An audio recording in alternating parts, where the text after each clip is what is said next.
Que le Seigneur nous bénisse tous. On va poursuivre ce qu'on a commencé hier soir, parlant de pourquoi Marc 16 ne s'accomplit pas aujourd'hui dans la vie des croyants. Nous avons montré un peu comment nous devons vivre, qui sommes-nous, et comment nous devons marcher avec lui ce matin. Voyant que nous sommes ses frères et qu'il est le souverain sacrificateur, que nous sommes les sacrificateurs et que l'héritage est commun, de sorte que la promesse qu'il a faite est réelle, disant que si nous croyons, on verra encore ce soir, en lui, les œuvres qu'il a faites, nous devons les faire aussi. Malheureusement aujourd'hui, est-ce que nous connaissons, nous savons que nous sommes vraiment des sacrificateurs à la gloire de Dieu? Or, les sacrificateurs ne doivent pas boire. Alors qu'aujourd'hui, la boisson, les liqueurs fortes sont l'objet de nos recherches. Quand nous lisons dans Proverbe 31 que c'est à ceux qui ont des problèmes, aux malheureux qu'il faut donner la boisson pour qu'ils oublient leur peine. Malheureusement, certainement peut-être qu'on a beaucoup de peine, c'est pour ça qu'on boit. C'est aussi possible. Qu'on a beaucoup de difficultés, on a beaucoup de peine à marcher devant Dieu, alors on va se cacher derrière la boisson. Que Dieu ait pitié de nous. Et toutes ces choses-là sont des obstacles que nous mettons nous-mêmes pour que la vie de Dieu ne se manifeste pas à travers nous. Et que le Seigneur ne puisse pas œuvrer avec nous et en nous. Donc cet après-midi, nous allons encore lire Matthieu 16. Marc 16. On va encore le relire, Marc 16. Pour avoir notre texte de base. Je vois si je ne suis pas certain qu'on va pouvoir finir. J'ai oublié mon... Peut-être que je vais monter après le prendre, je ne sais pas. Bon. Mais on va poursuivre et puis on va voir s'il faut pas prendre les lettres circulaires que je voulais lire avec nous également. Marc 16, je lis avec verset 15. Puis il leur dit, allez par tout le monde et prêchez la bonne nouvelle à toute la création. Celui qui croira qu'il sera baptisé sera sauvé, mais celui qui ne croira pas sera condamné. Voici les miracles qui accompagneront ceux qui auront cru. À mon nom, ils chasseront les démons. Ils parleront de nouvelles langues. Ils saisiront des serpents. S'ils boivent quelque breuvage mortel, il ne leur fera point de mal. Ils imposeront même malades, les malades seront guéris. Le Seigneur, après leur avoir donné, après leur avoir parlé, fut enlevé au ciel et il s'est assis à la droite de Dieu. Il s'en allait prêcher partout. Le Seigneur travaillait avec eux et confirmait la parole par les miracles qui l'accompagnaient. Amen. Voilà le texte. Alors pourquoi Marc 16, du verset 16 au verset 29, aujourd'hui, pose problème dans la vie des croyants. Quand nous savons que ceux qui ont été au premier âge, ces choses sont accomplies pleinement dans leur vie. Qu'est-ce qui fait que nous sommes arrivés à la fin des temps et qui avons reçu le message ordonné par Dieu? Ces choses-là sont loin de nous. Et c'est ça la question, frère. Pourquoi cela ne se manifeste pas en notre sein? Nous sommes devenus plus théologiens que des praticiens.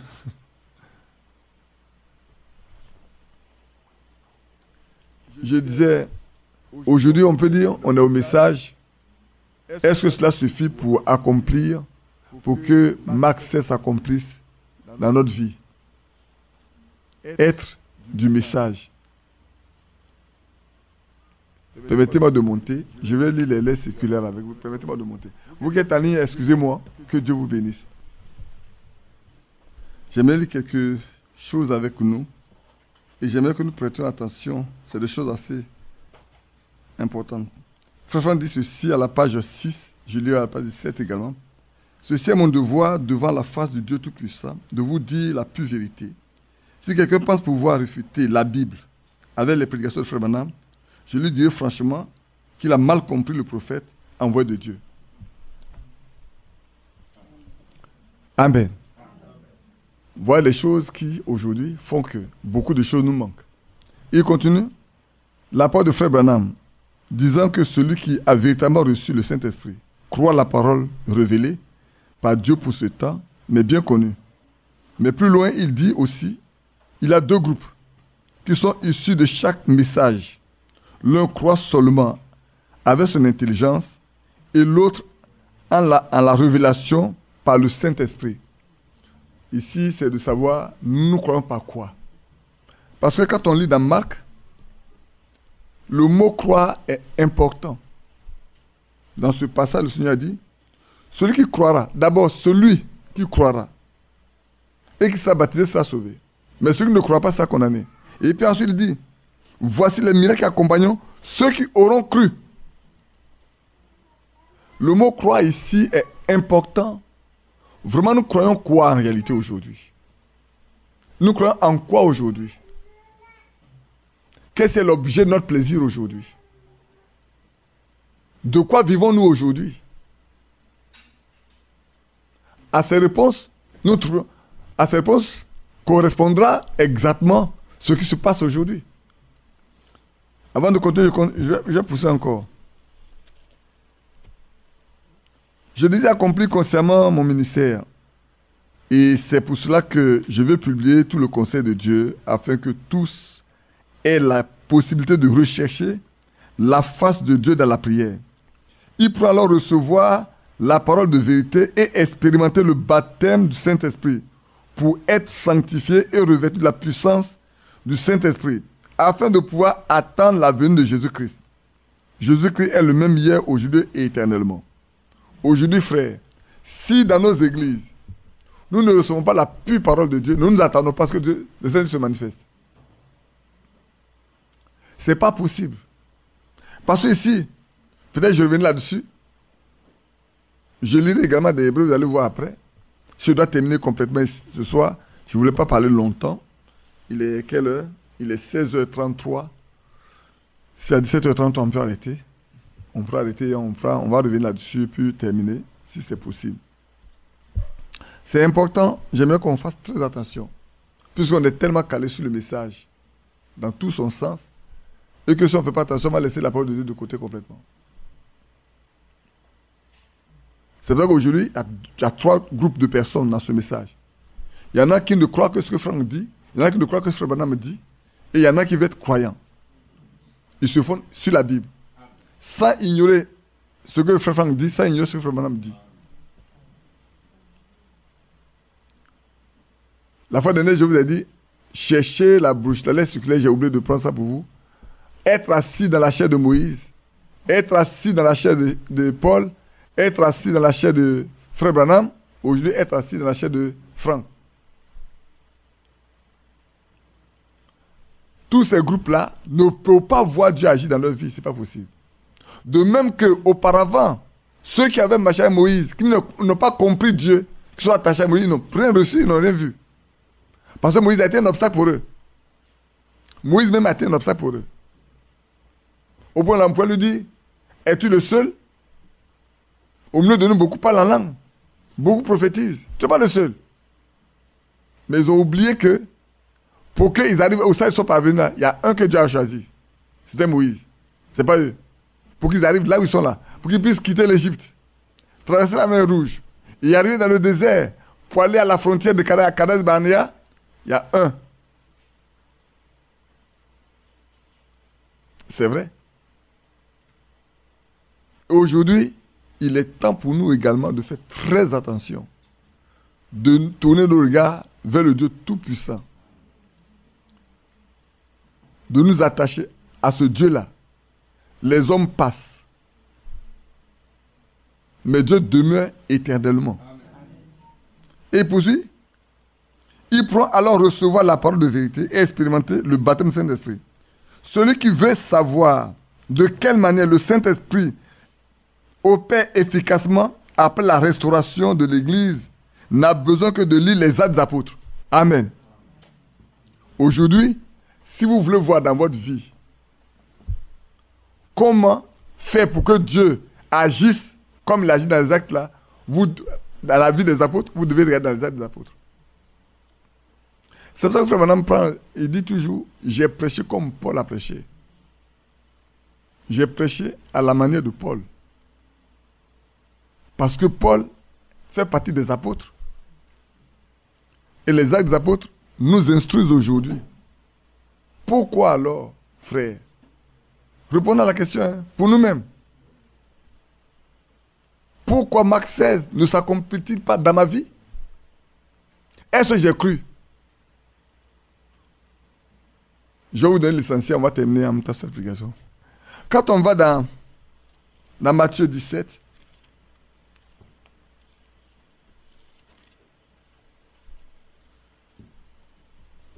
le Seigneur va donner une réponse aux apôtres qui ont posé cette question aussi. Hein,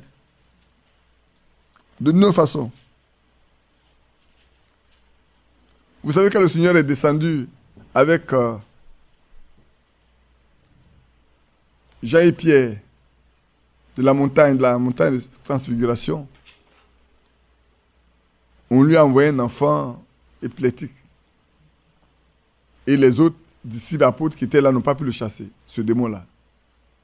Et quand le Seigneur est venu, il a menacé ce démon qui est parti.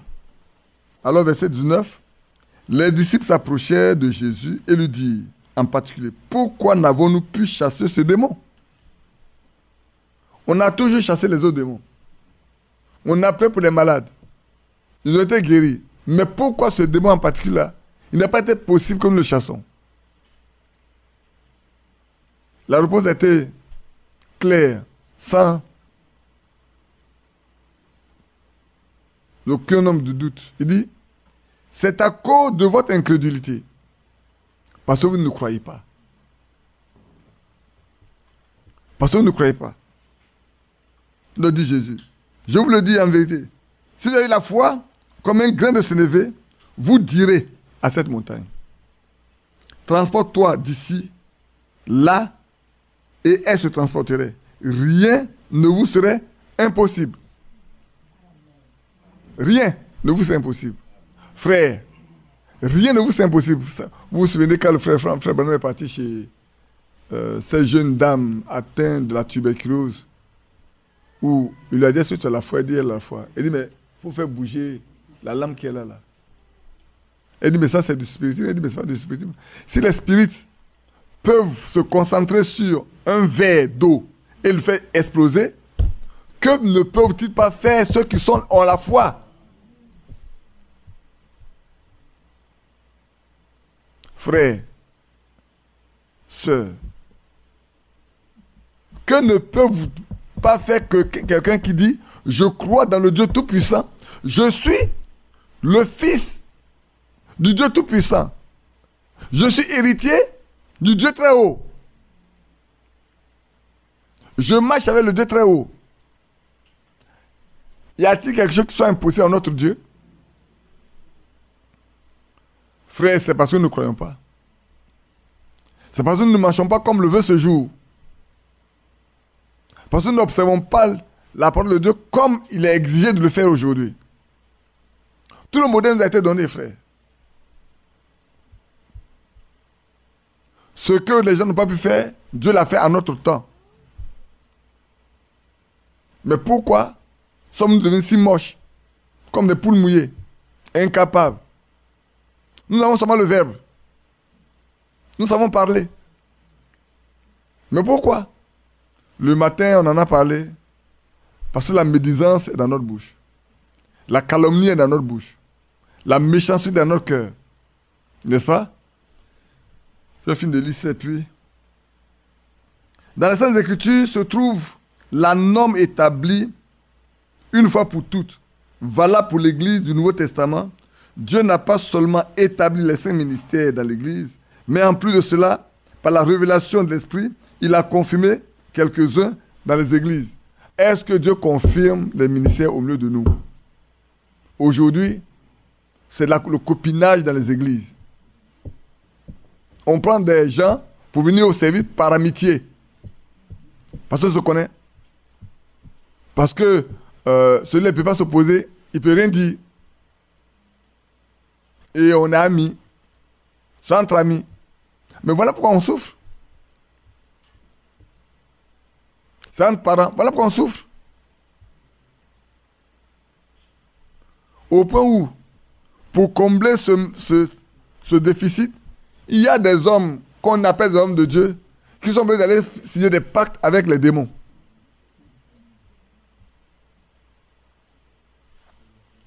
Thierry a dû aller lire un peu pour voir. Cet homme-là, lui, ne se cache pas. Il dit, lui, c'est son gagne-pain. Si tu viens le voir, il va te donner de la puissance pour que tu sois fort. Il te la donne pour un temps. Maintenant, si tu reviens plus tard en reconnaissance, alors on peut te donner permanemment. Il dit, ils étaient 15 médiums, non? Et maintenant, ils sont restés 12. Ils sont 14. Ils étaient 14. 2 sont morts, ils sont restés 12. Vos différents chantres, c'est auprès d'eux qui vont prendre la puissance pour mieux chanter. Il y a des prédicateurs. Alors on lui a posé la question, est-ce qu'il y a des vrais prédicateurs? Il dit, il y a quelques-uns, mais ils ne sont pas nombreux. Vous pensez que les démons ne connaissent pas? Les démons connaissent les vrais serviteurs de Dieu. Et ils ont investi même les églises.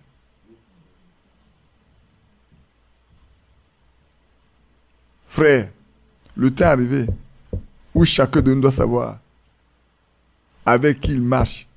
Je le dis toujours, hein. Le temps est arrivé.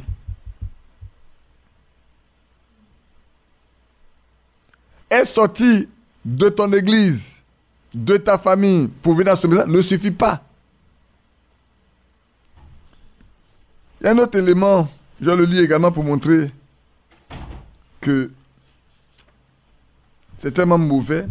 C'est la première lettre qu'on a lue, c'est la lettre de novembre 1975. J'ai lu la page 6 et la page 7. J'ai lu la lettre circulaire d'avril 1975 également. J'ai lu la page 5, la fin de la page 5 et le reste, la page 6. Voilà, la fin de la page 5 dit, quelques-uns qui ne connaissent pas l'état de la chose se laissent impressionner par ce mot de fer. Vous pouvez lire. Si du temps de Jésus avait déjà existé une caméra, certainement que Judas aurait été le premier à faire une photographie à côté de Jésus.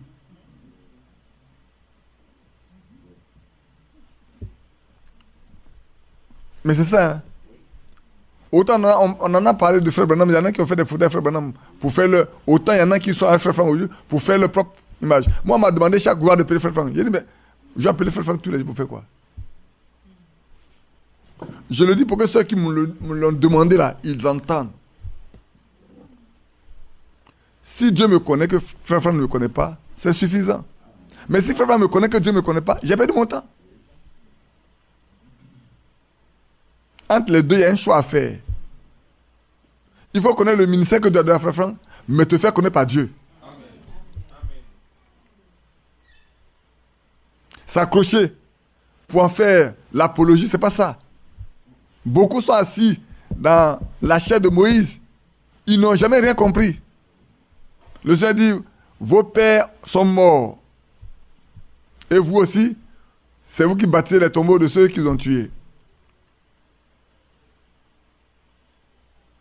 Ainsi, que ce soit Paul, Branham ou d'autres serviteurs de Dieu, tous ont été en leur temps environnés, écoutez bien, tous ont été en leur temps environnés de faux frères. Frère Branham a fait la remarque que le Seigneur lui avait montré des hypocrites, le serraient dans leurs bras en disant « Je t'aime », alors qu'ils ne le pensaient pas du tout. Aujourd'hui, c'est la même chose.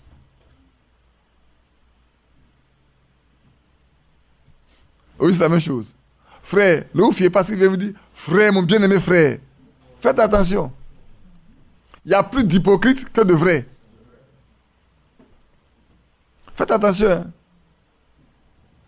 Je le dis parce que je le sais. Faites attention. Or, qu'ils ont besoin de vous, vous êtes un brave frère. Quand ils peuvent vous sucer, vous êtes un brave frère. Mais à peine que ce n'est pas en mesure de satisfaire le besoin qu'ils expriment, que vous devenez un ennemi. À peine que vous n'êtes pas capable d'être d'accord avec eux sur des points, que vous êtes un mauvais frère. On va traîner votre nom partout. Je poursuis. Et alors le frère Franck va citer un passage de Jérémie. Le passage que je vous ai toujours cité, il va le lire. Je ne me soucie pas de dire sur quelqu'un quelque chose de désavantageux, car celui qui a l'Esprit de Dieu discernera déjà là où se dit la vérité et où elle est prêchée. Tous ceux qui inclinent à vouloir être quelque chose doivent prendre garde, car chacun de ceux qui ont voulu se faire passer pour quelqu'un sont tombés. Malheur à ceux qui tendent des pièges dans le royaume de Dieu. Cependant, afin que l'écriture s'accomplisse, il faut qu'il y ait des impies parmi le peuple. Amen. Vous ne dites pas Amen. Je ne vous le demande pas, mais vous ne le dites pas. Il faut qu'il y ait des impies. Il faut qu'il y ait des malhonnêtes. Il faut qu'il y ait des méchants. Comment vous voulez qu'il y ait une différence entre ceux qui croient et ceux qui ne croient pas? Si ceux qui croient, ils sont tous là, c'est eux ceux qui croient, on ne peut pas faire la différence entre vous. Mais il faut qu'il y ait des gens qui ne croient pas et ceux qui croient pour que la différence soit faite. Vous pensez que ce qui est arrivé avant ne va pas arriver? Ce qui est arrivé au temps de Moïse, là, le premier exode là, aura lieu avec le troisième exode. Soyez certains. Ce qui a eu lieu au premier exode, la même chose aura lieu au troisième exode. Jusqu'à l'enlèvement, frères et sœurs, ne vous attendez pas à des choses meilleures pour vous. Attendez-vous à des choses pires. Tous ceux qui n'ont pas de méchanceté, de méchantes pensées dans leur cœur, et qui servent Dieu avec sincérité, peuvent être choqués quand ils lisent cette parole de Jérémie 5, 26. Car il se trouve parmi mon peuple des méchants. Ils pillent comme l'azoleur qui dresse des pièges. Ils tendent des filets et prennent des hommes. Qui pourrait soupçonner ou tenir pour possible que parmi le peuple de Dieu, il y ait des personnes qui soient appelées méchantes? Mais il y en a. Frères. Alors, quand c'est ainsi, comment voulons-nous nous attendre à ce que Dieu agisse pleinement en notre sein? Allons dans Actes. Venez dans Actes. Ce déficit-là pousse des gens à aller chez les sorciers pour chercher la puissance.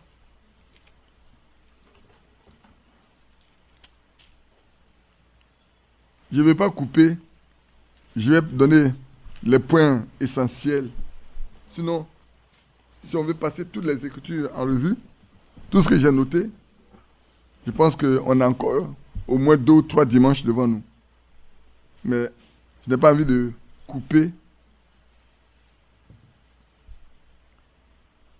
Prenons Actes chapitre 2. Je vais lire à partir du verset 41. Et puis, on est aussi dans Actes 4. Ces 2 passages que vous connaissez bien. Ceux qui acceptaient sa parole, Actes 2, 41. Ceux qui acceptaient sa parole furent baptisés et à ce jour-là, le nombre des disciples augmenta d'environ 3000 âmes. Ils persévéraient dans l'enseignement des apôtres, dans la communion fraternelle, dans la fraction du pain et dans les prières. La crainte s'emparait de chacun et il se faisait beaucoup de prodiges, de miracles par les apôtres. Pourquoi? Pourquoi? Parce que la crainte de Dieu s'emparait de chacun d'eux. Celui qui craint Dieu ne fera pas du mal à l'autre. Ne parlera pas mal de l'autre. Ne tendra pas de piège. Ne va pas me dire. Tous ceux qui croyaient étaient dans le même lieu. Ils avaient tout en commun. Aujourd'hui, il n'est même pas possible de le faire, d'y penser. Ils vendaient leurs propriétés et leurs biens et ils en partageaient le produit entre tous, selon les besoins de chacun. Ils étaient chaque jour tous ensemble, assidus au temple. Ils rompaient le pain dans les maisons et prenaient leur repas avec joie et avec simplicité, louant Dieu et trouvant grâce auprès de tout le peuple. Et le Seigneur ajoutait chaque jour à l'église ceux qui étaient sauvés. Quand ils étaient sauvés, c'est le jour de leur baptême? Non. Avant même qu'ils ne viennent, le Seigneur sait qu'ils sont sauvés. Pourquoi? C'est pour ça qu'on a lu Éphésiens hier. Nous avons été prédestinés par lui pour célébrer sa gloire. Nous avons été prédestinés à être ses filles d'adoption par Jésus-Christ. Et quand on lit encore dans Romains 8, il dit, ceux qu'il a connus d'avance, les a aussi prédestinés à être semblables à l'image de son Fils. Ceux qu'il a connus d'avance. Quand? Frère, si tu es un croyant, tu l'as toujours été. Et tu le seras jusqu'au jour de ta mort. Ou jusqu'au jour où le Seigneur viendra vous te chercher. On ne peut pas être un croyant aujourd'hui et puis ne pas être croyant demain. Ou on ne l'a jamais été, ou on l'a été. Même si aujourd'hui on sait que la méchanceté et le bon ont traversé l'âge de Noé, de sorte qu'à la sortie même de l'âge, le péché était encore là. Et on a vu la suite. C'est pour ça qu'aujourd'hui on ne peut pas dire celui-là il est fils de Dieu, celui-là n'est pas fils de Dieu. C'est à notre fruit qu'on reconnaîtra qui nous sommes. Quel fruit portons-nous, frères et sœurs? Quelqu'un me dira, frère, tu parles de ce que Dieu accompagne de miracles. Il va te dire, mais lis Matthieu 7. Oui, Matthieu 7 existe, mais Hébreux 2, 4 aussi existe. Et on peut le lire encore, comme on l'a lu dans Marc 16, ça existe. Lisons dans Acte 4, 32. Pour qu'on sache pourquoi le Seigneur pouvait opérer tranquillement en leur sein. La multitude de ceux qui avaient cru n'était qu'un cœur et qu'une âme. Frère, comment Dieu peut pas travailler? Il dit, si deux s'accordent pour demander quelque chose en priant, et qu'ils croient cela arrive, ils le verront s'accomplir. C'est ça, non? Mais si deux ne s'accordent pas, ce n'est pas trois qui vont s'accorder. Ce n'est pas cinq qui vont s'accorder. Dès qu'il y a une discordance, la semence de la discorde est créée, née en votre sein, il ne peut pas avoir une action de Dieu au milieu de vous. Ça n'existe pas. Soit on est surpris que Dieu n'agisse pas au milieu de nous, mais parce qu'il y a une discordance au milieu de nous. Il y a un esprit de discorde au milieu de nous. Il n'y a pas d'esprit d'entente. Dans l'église, s'il n'y a pas d'esprit d'entente, mettez-vous ensemble, jeûnez, priez. Vous n'aurez rien. Dieu ne vous répondra pas. Soyez certains. Ce n'est pas vos jeûnes qui vont impressionner Dieu. Ce qui veut de vous, c'est la sincérité, c'est la sainteté, c'est la pureté de cœur. Mais si vos lèvres sont impures, comme Paul le dit Ésaïe, ne vous attendez pas à ce que Dieu vous parle et qu'il le perd à travers vous. Frère, qu'en est-il aujourd'hui de chacun de nous? Avons-nous vendu notre langue à Satan, nos cœurs aux démons? Avons-nous fait des pactes avec l'ennemi, tout en étant dans la maison de Dieu? Voilà la question qui se pose aujourd'hui. Où en sommes-nous, frères? Pourquoi Marc 16 ne s'accomplit pas? Quand on le relit dans Marc 16, on relit dans Marc 16, venez voir, on va revenir un peu. Je vais vous laisser ça de côté. Mais verset 19. Le Seigneur, après leur avoir parlé, fut enlevé au ciel et il s'assit à la droite de Dieu. Et il s'en allait prêcher partout. Le Seigneur travaillait avec eux. Amen. On n'a pas dit qu'ils couraient après ça, mais le Seigneur lui-même travaillait avec eux. Et confirmait la parole par les miracles qui l'accompagnaient. si vous prêchez la véritable parole de Dieu, les miracles doivent accompagner ça. Dieu est tenu de confirmer ce que vous dites. Frère, si Dieu ne confirme pas ce que vous dites, sachez que vous avez une parole morte. Il n'y a pas de vie dans votre parole, dans ce que vous prêchez. Et ça, c'est important pour le temps dans lequel nous sommes. Nous qui sommes parvenus à la fin des temps. Comme frère Franck aime dire, ce qui a été planté au début là, c'est le même qui doit se retrouver à la fin. Vous ne pouvez pas planter maïs et puis récolter du blé. Vous ne pouvez pas planter le blé et récolter du soja. Vous ne pouvez pas planter le soja et puis récolter le mil. Non. Si vous planter le mil, vous aurez le mil. D'ailleurs, ensemencer le maïs, vous ne pouvez récolter que le maïs. Si au début on a ensemencé des fils de Dieu, à la fin, on va récolter des fils et des filles de Dieu également.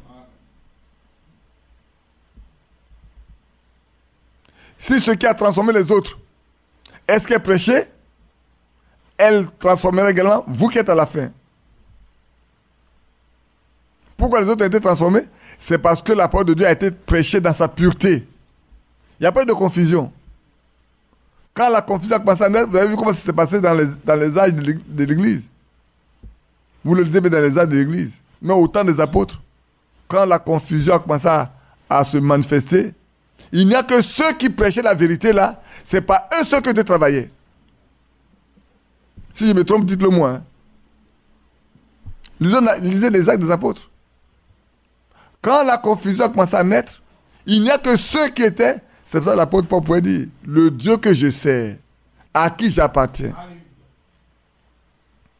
À qui appartenons-nous, nous autres? Ce soir, arrêtons-nous et posons la question, à qui appartenons-nous? Parce que si nous lui appartenons, il est tenu, il est obligé, frère. Lisons dans Hébreux 2.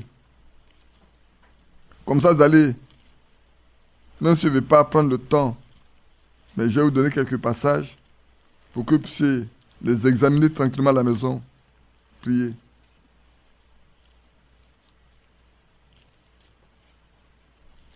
Hébreux 2, 4.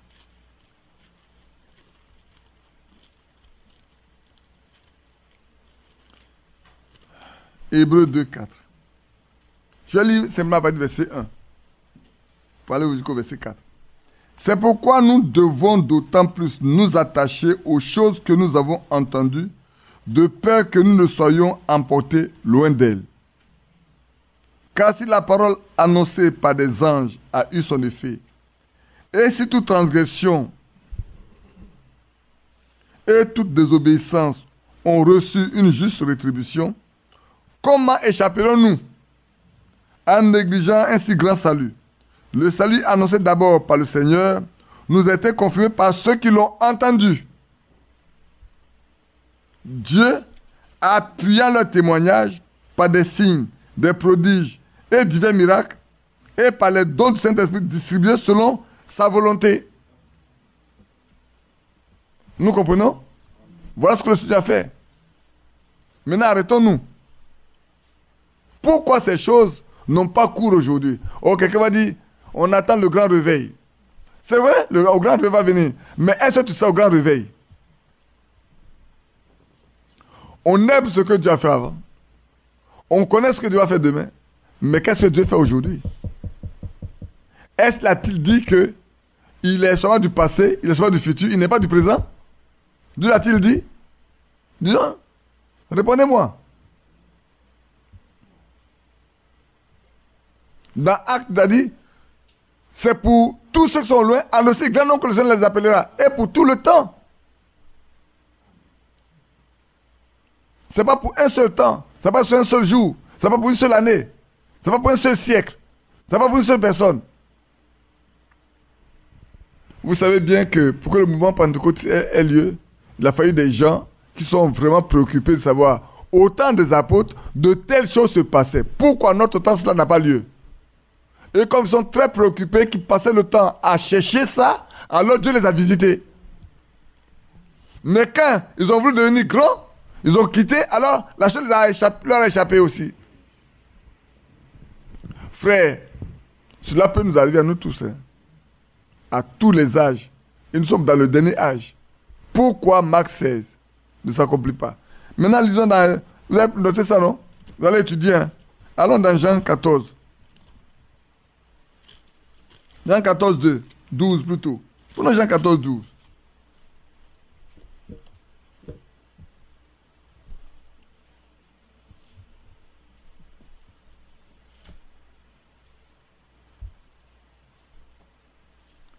En vérité, je vous le dis.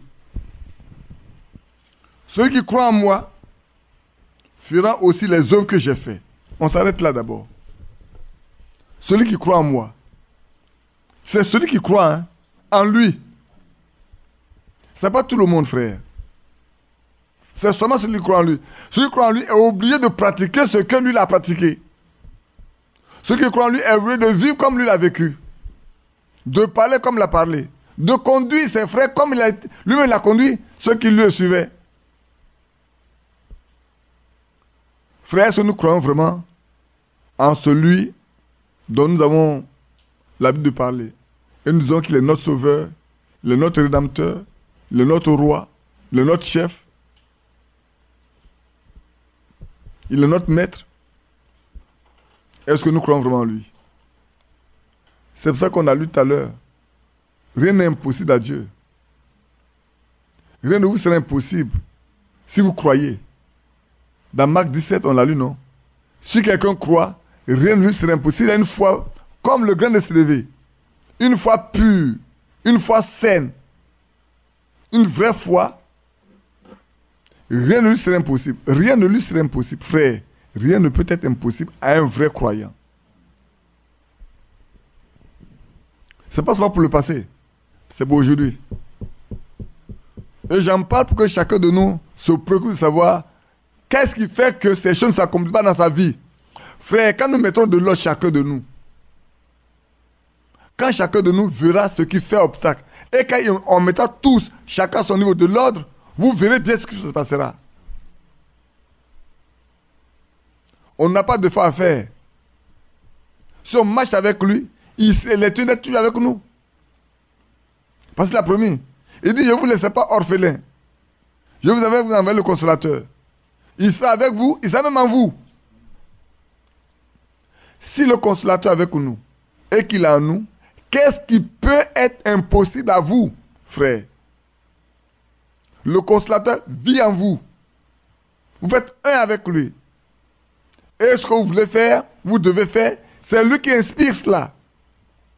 C'est lui qui vous dit comment le faire. Pensez-vous qu'il va s'opposer quand vous allez commencer à faire? Non. Bien au contraire. C'est comme un père qui apprend son fils à faire une chose. Il va l'accompagner toujours à ce qu'il réussisse à tout moment. Prenez des chefs dans les bureaux qui savent travailler. Ils donnent du travail à leurs collaborateurs. Quand il ne sait pas, il va l'accompagner à ce qu'il réussisse. Parce que quand le collaborateur réussit, c'est lui qui l'a réussi. C'est lui qui a réussi ce travail. Quand vous produisez ces fruits-là, qui est glorifié? C'est vous? Non. C'est le Père qui est glorifié. Alors on dit Dieu au milieu de vous. Dieu avec vous. Et ça va la vérité. C'est pour ça que la femme, vous la connaissez? La veuve de Sérepta. Elle a dit à Élie, maintenant, je sais que la parole dans ta bouche est la vérité. Maintenant. Parce qu'aucun homme ne peut ressusciter et nous si Dieu n'est pas avec lui. Beaucoup peuvent faire beaucoup de miracles. Mais quant à la résurrection, même les sourds, combien ont donné les oreilles aux sourds? C'est le Seigneur seul qui l'a fait. Aux muets, qui l'a fait? C'est le Seigneur seul. Les autres peuvent faire beaucoup de choses. Mais quand il s'agit de créer, il n'y a que Dieu seul qui crée. Aucun homme ne peut créer. Lui se crée. Et lui se amène tout à la perfection. Frère, où est notre foi?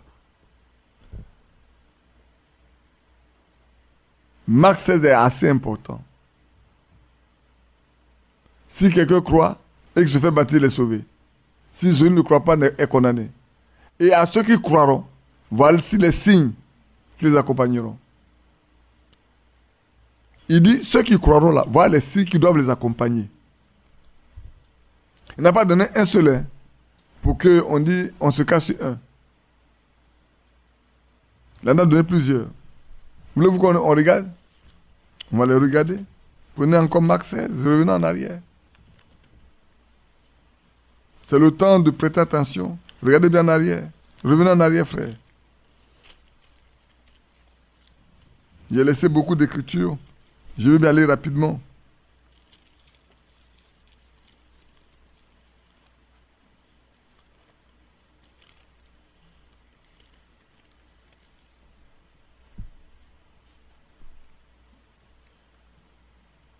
Voici les miracles qui accompagneront. Les miracles vont les accompagner. Les miracles accompagneront ceux qui auront cru. Frère, c'est pour ceux qui croient. C'est destiné uniquement à ceux qui croiront. À ceux-là, en son nom, ils chasseront les démons. Aujourd'hui, il y a des gens qui s'amusent à chasser les démons. Et le démon met leur vie à nu. Et pourtant, il n'arrête pas. Hein. Frère, quand le démon te met à nu, c'est-à-dire que partout tu passeras là, tu n'as plus de pouvoir. Tu dois arrêter même, pour chercher à mettre de l'ordre dans ta vie. Quand le diable peut se moquer de toi, tu dois arrêter. Tu dois savoir que Dieu n'est pas avec toi. Parce que celui avec qui Dieu marche, là, le démon ne peut pas. Parce que le démon voit Dieu derrière lui. Le démon, il voit Dieu avec toi.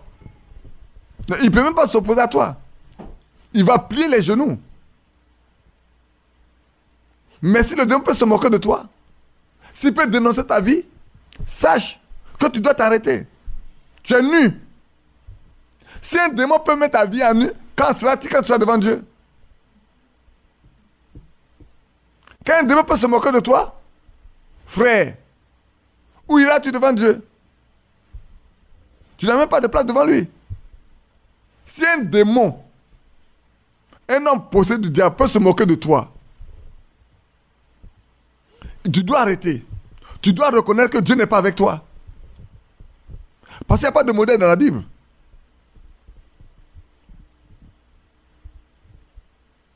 C'est pour ça que, frère, il y a des signes pour nous aider à marcher avec Dieu. Il y a des signes pour avoir le discernement. Ayons le discernement pour savoir que Dieu fait aujourd'hui. Que fait Dieu aujourd'hui parmi son peuple? Qu'est-ce qu'il fait? Frère, ne prenons pas l'habitude d'aller nous asseoir seulement. Chaque jour, on va s'asseoir. Chaque semaine, on va s'asseoir. Et puis, il n'y a pas de vie derrière. On ne se rend pas compte qu'on est en train de se tuer nous-mêmes. On est en train de miner notre vie. On perd notre temps. Si on meurt demain, on va le faire une grande veillée.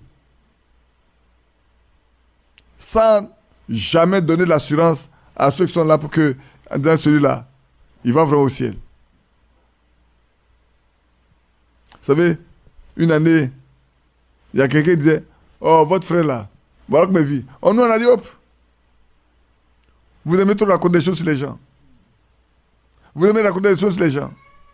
Mais si, regardez bien, les pères disaient ça.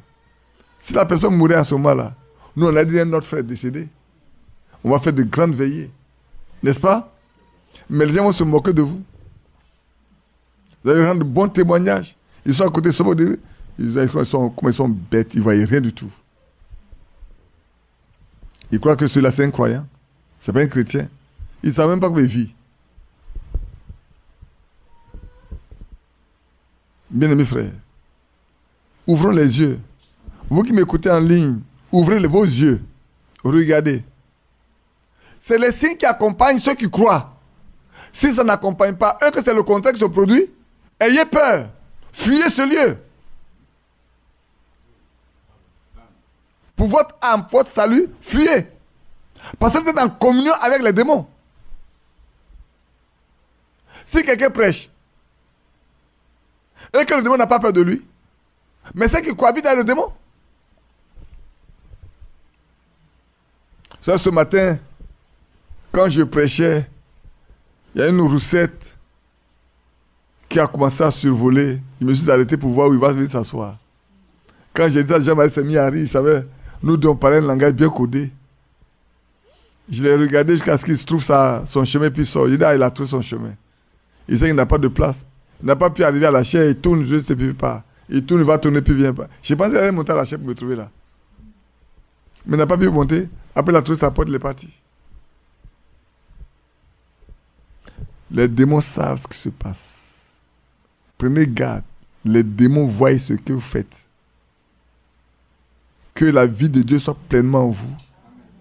Je ne suis pas de ceux qui voient les démons partout. Hein. Ça, soyez certain. Quand le chat crie, on dit c'est un démon. Quand le cafard passe, c'est un démon. Quand la souris passe, c'est un démon. Moi, je ne vois pas ça. D'abord, en tant que croyant, je n'ai même pas peur d'un démon. Pourquoi je passe mon temps à chercher les démons? De toute façon, lui et moi, on va se croiser. Et il sait qu'il ne peut pas me croiser parce qu'il sait que celui qui est derrière moi est plus fort, celui qui est à moi là, est plus fort que celui qui est en lui. Amen. Celui qui est à moi est plus fort que celui qui est en lui. Et celui qui est en vous doit être plus fort que celui qui est en lui. De sorte que quand il vous voit, il sait qui vous êtes.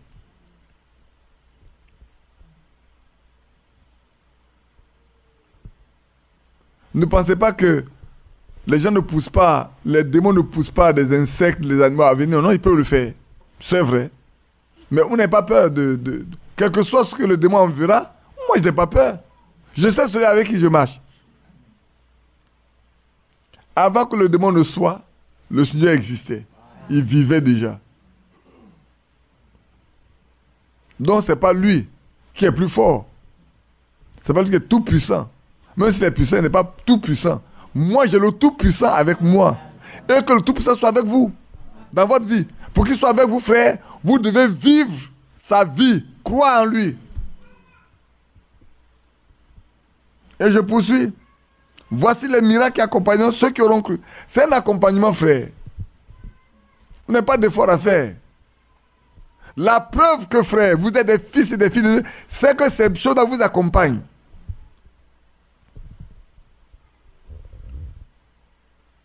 En mon nom. Ceux qui croient en mon nom chassent les démons. Ceux qui croient en mon nom, ils parlent de nouvelles langues. Ceux qui croient en mon nom, saisissent des serpents. On ne dit pas d'aller courir pour attraper les serpents. Non. Mais si vous êtes confronté à lui qui veut vous attaquer, vous avez le pouvoir sur lui. C'est vrai qu'il arrive que souvent, on a tellement peur qu'on veut fuir pour ne pas se faire attaquer. Mais si on reprend nos sens, on verra seulement que le pouvoir nous a été donné contre lui.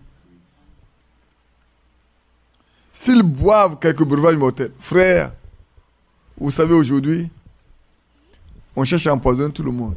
Au point où souvent les gens ont tellement peur qu'ils se prennent partout avec leur propre boisson. Oui. Il y a des pays, lui sait, Jean-Marie est témoin, Vincent est témoin. Allez-y en Afrique centrale, je ne vais pas cacher. Là-bas, on s'empoisonne. Oui, dans le message. Hein. Je ne dis pas dans la religion, je ne dis pas dans le message. Au point les gens ne peuvent pas aller manger chez leurs frères.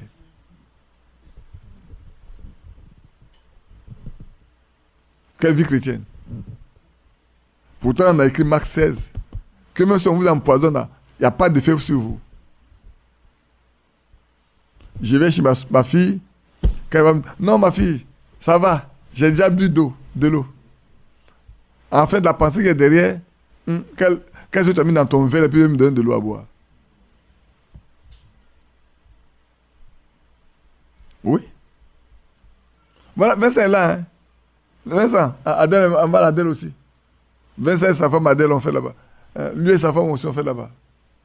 Demandez à Angèle et son mari Kwasi. Demandez-leur. Je ne vous raconte pas des histoires. Je cite des témoins. Vincent, si je mens, il faut dire en même temps, elle me repentir. On a calé seulement. D'accord. Mais voilà Jean-Marie là-bas.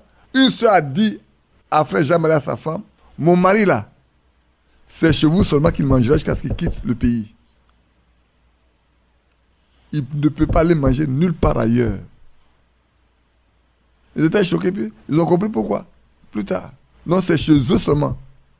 Il a mangé jusqu'à ce qu'il quitte le pays pour aller voir sa femme. C'est une vie chrétienne. C'est ça la foi là. Et pourtant, on va aller partout prêcher. On va aller dans tous les pays pour prêcher.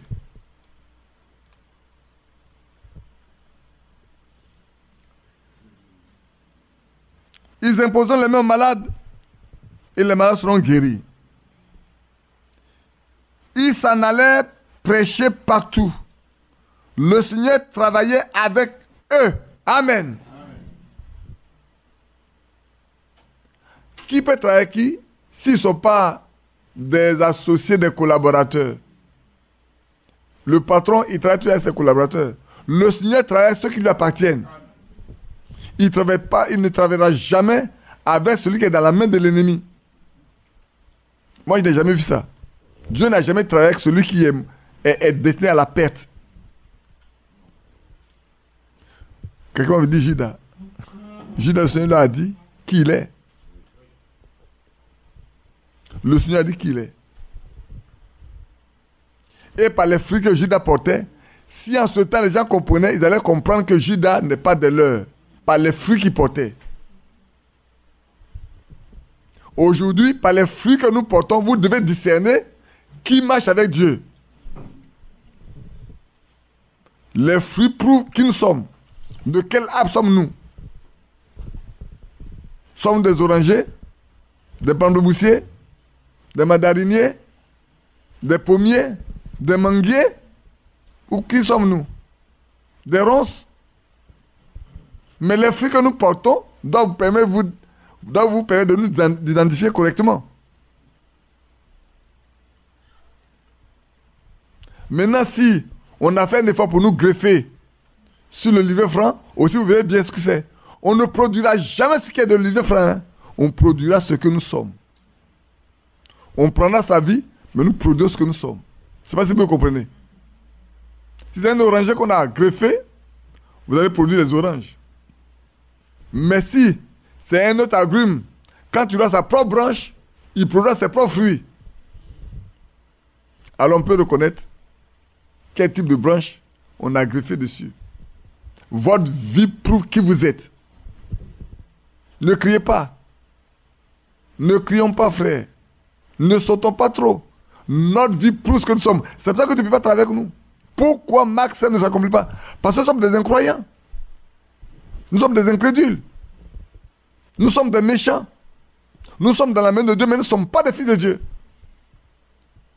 Alors, ce qu'il a promis pour ses fils ne peut pas nous accompagner. Ce qu'il a promis pour ses filles ne peut pas vous accompagner. Mettons de l'ordre dans notre vie. Si nous sommes des fils et des filles, mettons de l'ordre partout.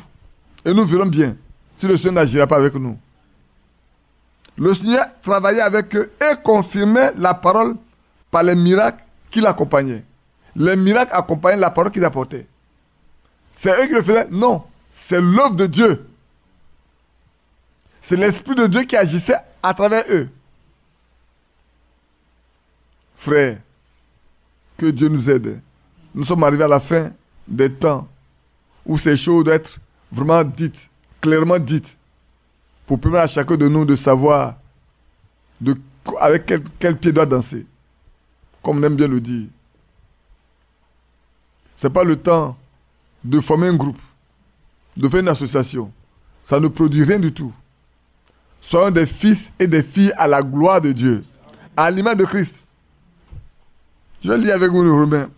On a l'habitude de lire des choses, mais on va le lire encore. Ça ne fait pas mauvais, ça ne fait pas mal de le lire. Romains 8. J'aimerais insister sur certaines choses pour nous aider. Pour m'aider de voir vraiment.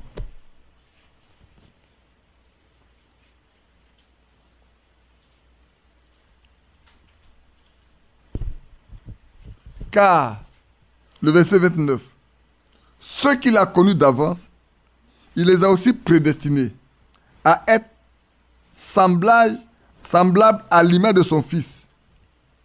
Frères, ici, arrêtons-nous simplement. Ceux qu'il a connus d'avance. Est-ce que Dieu ne connaît pas tout? Dieu connaît tout. Mais pourquoi on dit ceux qui la connaissent d'avance? Il ne connaît pas ceux qui ne sont pas de lui. Il connaît tout le monde. Mais ceux qui sont en lui, ceux qui sont pour lui, il les a déjà prédestinés à ça. Ils doivent finir par être à l'image de son Fils.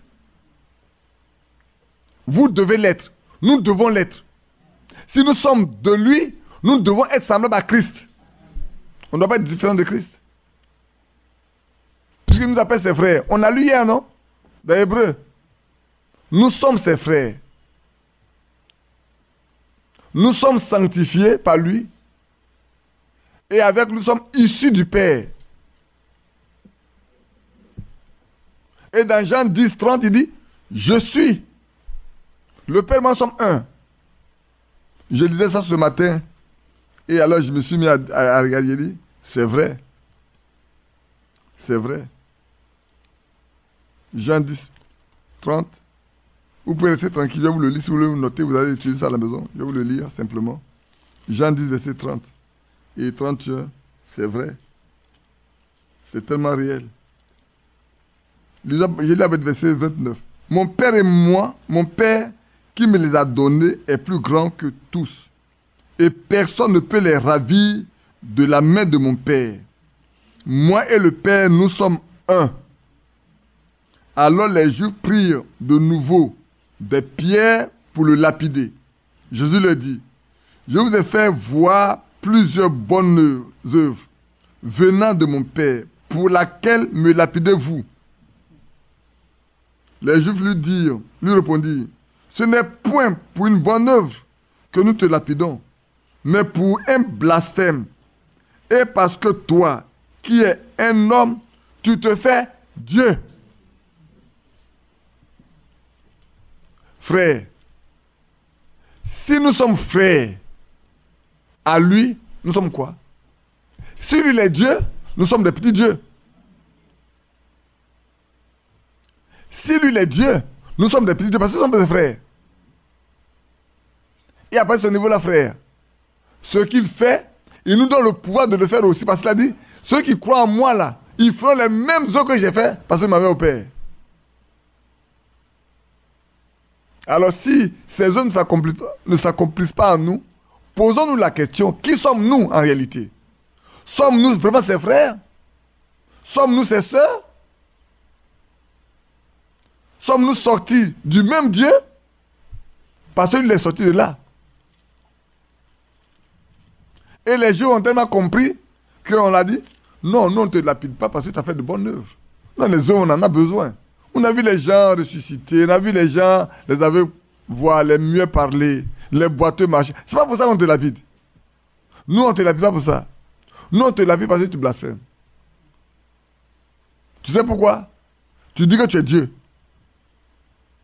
Toi qui es un homme comme nous, on a vu ton père, on a vu ta mère, tu dis que tu es Dieu. Mais ils ne savent pas.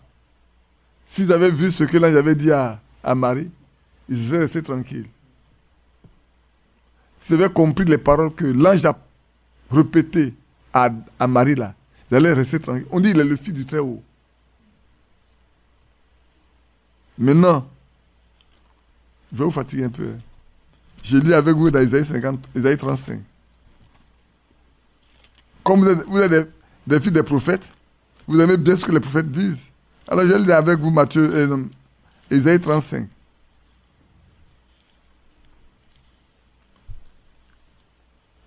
Isaïe 35. Et quand on lit Isaïe 35, on va lire la correspondance dans Matthieu 11. Le désert et le pays aride se réjouiront.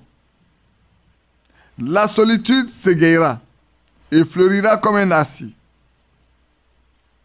Elle se couvrira de fleurs et tressaillira de joie, avec chant d'allégresse et cri de triomphe.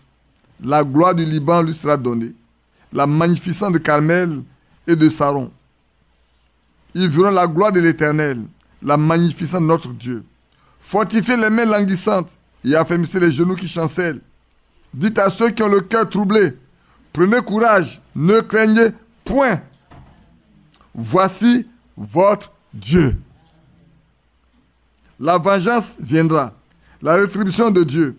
Il viendra lui-même et vous sauvera. Alors s'ouvriront les yeux des aveugles, s'ouvriront les oreilles des sourds, alors les boiteaux sauteront comme un cerf, et la langue du mien éclatera de joie. Amen. Car des eaux jailliront dans le désert, et des ruisseaux dans la solitude. Le mirage se changera en étang, et la terre desséchée en source d'eau, dans le repaire qui servait de gîte aux chacals. Croîtront des roseaux et des joncs. Maintenant, regarde dans Matthieu 11. Quand Jean-Baptiste, depuis la prison, a envoyé ses disciples pour poser la question au Seigneur, est-ce que tu es celui que nous attendons ou devons-nous en attendre un autre? Verset 3 dit, es-tu celui qui doit venir ou devons-nous en attendre un autre? Jésus leur répondit, allez rapporter à Jean ce que vous entendez, ce que vous voyez. Amen. Les aveugles voient. Les boiteux marchent. Les lépreux sont purifiés. Les sourds entendent. Les morts ressuscitent. Et la bonne nouvelle est annoncée aux pauvres. C'est un prophète. Il connaît la parole. Allez-y dans cette parole seulement. Il saura si c'est moi ou c'est pas moi. Si c'est moi, c'est que Ésaïe 35 est en train de s'accomplir. Donc s'il dit qu'il est Dieu, il est vraiment Dieu. Parce que le Dieu, quand il viendra, c'est ce qu'il fera. Et quand il est arrivé, c'est pas fait. C'est pas ce qu'il a fait. Les morts ont ressuscité, non.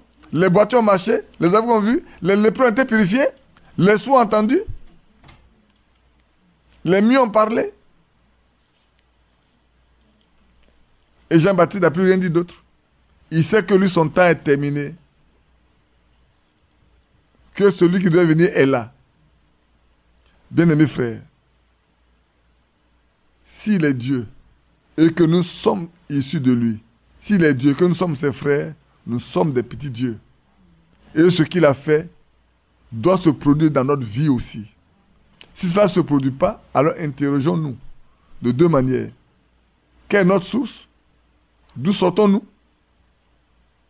Et ou bien, qu'est-ce qui fait que cela n'a pas lieu dans notre vie?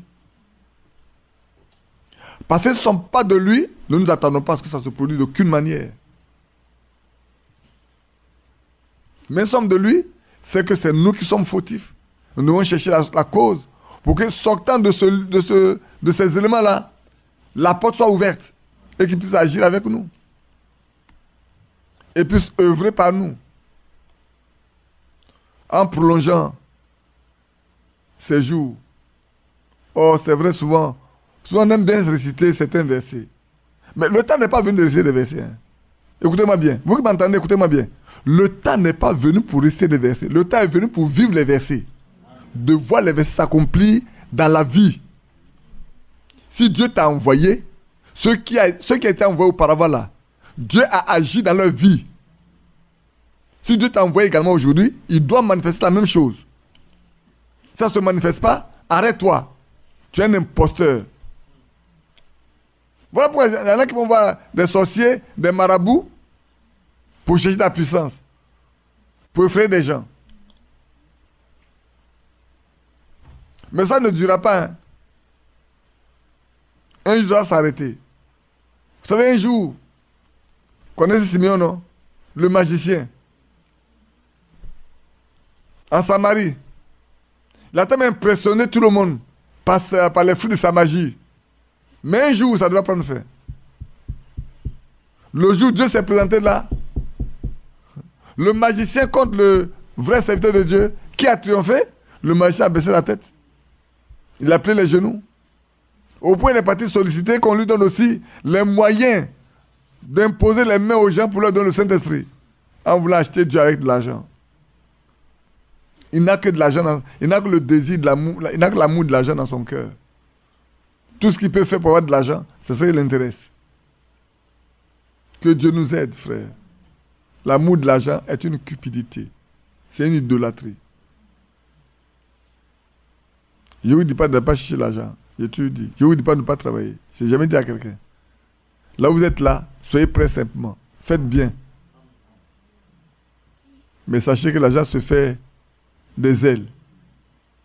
Si au ciel n'est pas écrit que vous devez avoir de l'argent, ce n'est pas la peine de chercher ici-bas. Vous ne l'aurez jamais. Mais s'il est écrit au ciel que vous devez avoir de l'argent ici, vous n'avez même pas besoin de faire des efforts. Amen. Vous n'avez pas besoin de faire des efforts. Hein. En dormant même, lui-même pourvoit. Il vous le donnera simplement. Ça peut être difficile, mais sachez que ce qu'il a, de toute façon avec lui, rien n'est facile. Il éprouve toujours ses enfants pour voir s'ils vont être dociles demain. Parce que s'ils ont trop vite les choses, ils vont vite lâcher sa main. Comme il connaît, il sonne nos cœurs. Il pousse pour voir quand ça aura lieu, est-ce qu'ils vont rester encore fidèles. Et comme il nous veut, quand il veut, il voit que ça va nous perdre, il dit, ils n'ont qu'à rester tranquilles.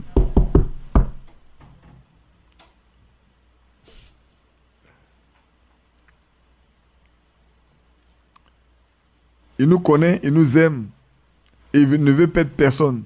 Alors si ça ne vient pas, réjouissons-nous, parce qu'il ne veut pas que nous nous perdons. Mais quand il connaît nos cœurs, il sait que cela ne peut pas nous détacher de lui, il va nous le donner. Parce que nous sommes faits pour vivre avec lui. L'argent lui appartient, frère. Souvent les gens pensent que ceux qui servent Dieu ne peuvent pas être riches. C'est faux. David était riche. Abraham était riche. Salomon était riche. Même l'or qui a l'or comme David. Regardez quand il devait faire les offrandes pour le temple. Combien pour parler comme ça, aujourd'hui on n'avait pas des tonnes d'or, des tonnes de bois. Il a offert. N'est-ce pas? Et beaucoup de rois, beaucoup de chefs qui étaient arrivés aussi ont fait des offres, des dons, des offrandes plutôt, pas des offres mais des offrandes plutôt. Ainsi donc aujourd'hui, frère, je vous ai parlé de ce homme-là qui a fait Caterpillar, comment il s'appelle? Voilà le tonneau. Il prenait 90% comme dîme. Il paie 90% de service à Dieu comme dîme. Il gardait 10% pour lui. Il n'a jamais été pauvre. Il n'a jamais été pauvre. Hein? Payez vos dîmes. Vos 10%, là, si vous pouvez payer seulement. Le reste, Dieu s'en occupe. Il n'a pas écrit dans Malachie. Il dit qui a fait quoi? Dans Malachie, qu'est-ce que c'est écrit? Qui a demandé? C'est pas celui qui l'a demandé. Je vous attends. Éprouvez-moi pour voir. S'il nous parle les éclus des cieux. Éprouvez d'abord. En d'autres termes, faites ce que je vous dis correctement et vous allez voir si moi je ne vais pas faire ce que j'ai dit. Accomplissez ce que je vous ai demandé et vous verrez si moi je ne ferai pas ce que j'ai dit. Et c'est ça qui nous manque souvent. On est tellement attaché à la terre, aux choses de la terre, qu'on ne voit pas la gloire de Dieu, la puissance de notre Dieu. Voilà pourquoi nous souffrons. Bien aimé, si notre Dieu ressuscite des morts, qu'est-ce qui est plus compliqué? Donner à manger ou donner l'argent? Au temps où il était sur la terre, un jour, il avait manqué d'argent pour payer les impôts. Et il a dit à Pierre, prends ton hameçon, va le premier poisson que tu vas attraper, ouvre la bouche. Tu as tel montant dedans, prends, va payer ton impôt pour moi. Ne prends pas le poisson pour aller vendre. Tu prends seulement l'argent, tu laisses partir le poisson. C'est de l'argent que tu as besoin, non? L'argent là, il y a une banque quelque part là-bas. La banque là, c'est un poisson. Dès que tu l'attrapes, tu ouvres sa bouche, l'argent dedans. Qui a mis l'argent dedans, dans sa bouche? Le poisson prend l'argent pour se promener? Frère, pourquoi sommes-nous incrédules? Ayons foi en Dieu pour que Marc 16 s'accomplisse dans notre vie. Soyons des fils et des filles. Pierre, prends ton hameçon, tu es un grand pécheur. Vas-y, mais cette fois-ci le poisson là, tu ne le vends pas, tu ne le tues pas. Tu l'attrapes, tu mets seulement ta main dans sa bouche. Il y a de l'argent dedans. Il y a une banque là-bas. Tu ne prends pas tout, hein, tu prends un. Ce qu'il faut payer ton impôt, mon impôt. Et quand Pierre est arrivé, ce n'est pas accompli à la lettre. Le premier poisson qu'il a attrapé, il a mis sa main dedans. Le montant était là. Il a pris Le pasteur devait partir. Le pasteur n'était pas à manger. Frère, qui sommes-nous? Qui êtes-vous? Qui sommes-nous? Nous tous. Voilà, les enfants nous regardent. Je vois Daniel qui rit. Daniel, c'est pas vrai, tu ris un peu. Tu t'interroges. Papa, voilà ce que Pépé Badi a dit aujourd'hui. Hein. Comment ça se passe à la maison? Tu vas te plaindre encore bien? Tu vas plus te plaindre. Hein, Dani? C'est ça, non? Tu vas poser la question à papa. Il faut lui poser la question. Hein, Adèle? Vous allez me dire que je parle encore de ce que vous avez parlé à la maison?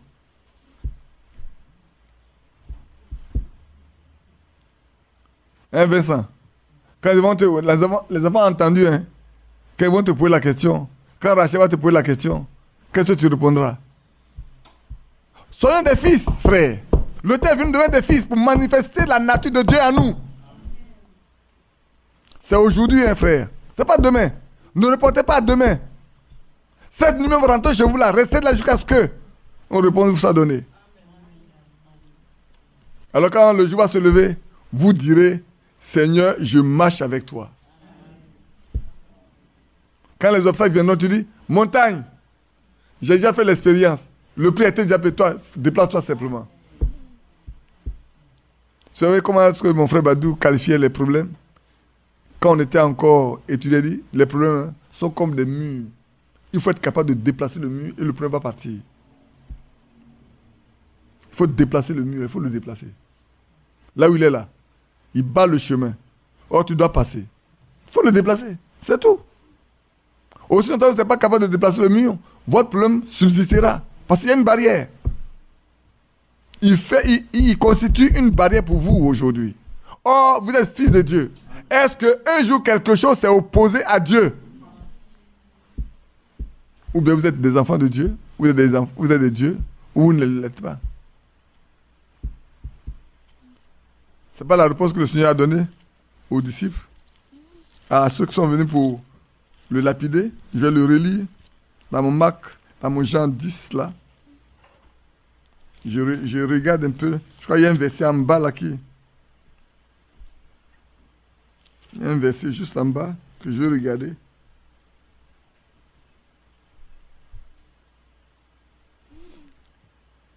Moi, le Père, nous sommes un. Elle lui prend la parole. Le juge lui répondit, ce n'est pas pour les pierres. Je lui répondis, n'est pas écrit dans votre loi. J'ai dit, vous êtes des dieux. Et s'il appelle Dieu, ceux à qui la parole de Dieu a été adressée, et si l'écriture ne peut être anéantie, celui que le Père a sanctifié et envoyé dans le monde, vous lui dites, tu blasphèmes. Et c'est parce que je dis, je suis le Fils de Dieu. Frère, comment on nous appelle aujourd'hui? Comment nous appelons aujourd'hui nous-mêmes? Hein? Comment nous appelons?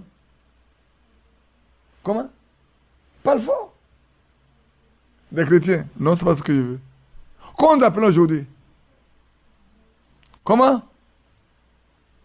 On s'appelle fils de Dieu. Ce n'est pas écrit dans 2 Corinthiens 6. Ne touchez pas ce qui est impur. Venez à moi. Je serai pour vous un père, vous c'est moi, des fils et des filles. Qui parle? C'est Dieu qui parle. Donc nous sommes des fils et des filles de Dieu. Dès lors nous le sommes, nous devons être à l'image de Jésus-Christ. Manifester la même chose que lui. Maintenant, si vous n'êtes pas des fils de Dieu, dites-le moi. Si quelqu'un n'est pas un fils de Dieu, qu'il me le dise ici. Si quelqu'un n'est pas un fils de Dieu, c'est pas la peine qu'on tienne les réunions. Moi, je vais tenir les réunions pour des fils et des filles de Dieu. Vous qui écoutez en ligne, prêtez bien attention. Si vous n'êtes pas un fils de Dieu, une fille de Dieu, c'est pas la peine de venir m'écouter. Ça ne vous profitera à rien. Je ne parle qu'à ceux qui sont fils et filles de Dieu dès l'origine. Pour qu'ils puissent trouver leur chemin avec leur Père. Nous devons trouver notre chemin avec notre Père. Voilà. Marc 16. Pourquoi ne s'accomplit-il pas nous? Parce que nous sommes méchants. Parce que nous mentons. Parce que nous Nous voulons du mal aux autres. Nous calomnions. Nous méprisons. Nous sommes malhonnêtes. Et en plus de tout ça s'accomplit parce que nous sommes des incroyants. Un croyant ne peut pas faire ça. Le croyant ne peut pas agir ainsi. C'est l'incroyant qui vit ainsi. Sachez que le diable sait que Dieu existe, hein, mais ne se soumet pas à lui. Donc ne dites pas que vous croyez en Dieu. Le diable aussi croit. Jacques nous le dit, non? Les œuvres de Satan prouvent qu'il est. Regardez Caïn comment il a été. Orgueilleux, méchant, assassin. Voilà ce que sont beaucoup de ceux qui se disent croyants. Beaucoup de personnes qui se disent chrétiens aujourd'hui. Ils ne sont pas des fils de Dieu. Hein. Ils prennent le nom de Christ, mais ils ne le sont pas. C'est le contraire qui se manifeste dans leur vie. Que Dieu nous aide. Je vous ai dit qu'il ne va pas être long. J'ai déjà dépassé 17h30, les 17h42. Je ne voudrais pas. J'ai encore beaucoup de... Je n'ai même pas lu du tout. Combien de versets bibliques j'ai encore? Je n'ai même rien lu. Mais je vais vous donner seulement ce qui est essentiel pour vous permettre d'aller de l'avant. Afin que désormais nous sachions comment marcher. Pour que ces choses dont il est question dans la vie, dans la Bible, soient dans notre vie de tous les jours, frère. Et quand vous écoutez un homme, et que Satan peut s'opposer à lui, et le vaincre, dites-le, il y a un problème. Dites-vous, il y a un problème. Est-ce que dans la Bible, Satan a vaincu Pierre? Il a vaincu Étienne? Il a vaincu Philippe? Paul? Non. Timothée? Tite? Épaphras? Non. Jean? Non. Frère, si vous devez vous asseoir à la même table qu'eux, vous devez produire les mêmes fruits. Si vous ne pouvez pas produire les mêmes fruits, ne vous attendez pas à ce que vous soyez sur la même table avec eux. Ne sont là-bas que ceux qui ont la même nature qu'eux. Ceux qui vivent comme eux ils ont vécu. Ceux qui parlent comme eux ils ont parlé. Ceux en qui Dieu a travaillé, avec qui Dieu a travaillé. Si Dieu travaille avec vous comme il a travaillé avec eux, alors vous allez pouvoir vous asseoir à la même table. Autrement, vous vous trompez. C'est une espérance trompeuse. Ça, évitons de courir après des espérances trompeuses. Bien-aimés frères et sœurs, attachons-nous à la vérité. Que Dieu bénisse chacun de nous. Que Dieu soit avec chacun de nous. Et que nous sachions, frères, que le temps est venu où chacun de nous doit manifester la nature de Christ. Chacun doit pouvoir manifester la nature de Jésus-Christ. Parce que nous sommes frères avec lui. Ce n'est pas moi qui le dis, c'est lui qui le dit. Celui qui sanctifie et ceux qui sont sanctifiés sont issus d'un seul. C'est pour cela qu'il n'a pas honte de les appeler frères.